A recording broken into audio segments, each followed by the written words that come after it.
If selling price is 80% of market price and profit is 20%, find the cost price. Selling price ఎంతమ్మా? 80% of market price. అంటే MRP అనేది 100 అయితే selling price అంటే అమ్మకపు ధర ఎంత? 80% అంటే 80. And profit is 20%. Okay, profit ఎంత? 20%. జాగ్రత్తగా వినాలి. ప్రాఫిట్ ఎంత? 20%. ప్రాఫిట్ దేని మీద ఇవ్వాలి? కాస్ట్ ప్రైస్ మీద. అంటే 100% కాస్ట్ ప్రైస్ అయితే 20% ప్రాఫిట్ అంటే 20% పెంచావనేగా, అంటే 120%గా నీ సెల్లింగ్ ప్రైస్. ఓకే, అంటే దీని వాల్యూ ఎంత అంటే 120%. Super super. వాట్ ఏమంటున్నాడు మా? Find the cost price. మా కాస్ట్ ప్రైస్ ఎంత అని అడుగుతున్నాడు. కాస్ట్ ప్రైస్ అంటే 100% ఎంతనే అడుగుతున్నాడు.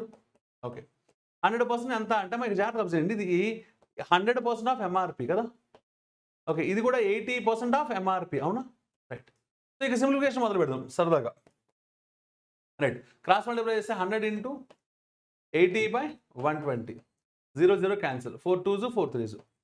2/3 అంటే ఎంత? 66.66%. దేని మీద ఇదంతా? ఎంఆర్పి మీద. అంత పర్సెంట్ ఆఫ్ ఎంఆర్పి ఏంటిది? Cost price. అడిగింది అదే కదా. ఓకే, కాస్ట్ ప్రైస్ ఎంతమ్మా? 66.66% ఆఫ్ ఎంఆర్పి. చూసారా ఎంత బ్యూటిఫుల్ క్వశ్చన్. ఓకే, ఎంత డైవర్సిఫైడ్ క్వశ్చన్. మీకు క్లాస్ రూమ్లో చాలా మోడల్స్ చెప్పి వాటిని చిన్న చిన్న మళ్ళీ కన్వర్షన్స్ మార్చి మళ్ళీ టెస్ట్, కొత్త మోడల్స్ ప్రాక్టీస్ అవ్వాలి. మనం ఆల్రెడీ క్లాస్లోనే ఐ థింక్ 85 క్వశ్చన్స్ ఏమో చెప్పుకున్నాం.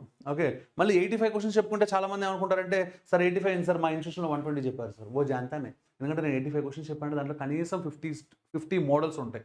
ఓకేనా? సో ఒక్కొక్క మోడల్కి నేను 10 క్వశ్చన్లు ఇచ్చినట్టు అందరూ ఇచ్చినట్టు ఇచ్చాను అనుకోండి, 500 క్వశ్చన్లు అవుతాయి.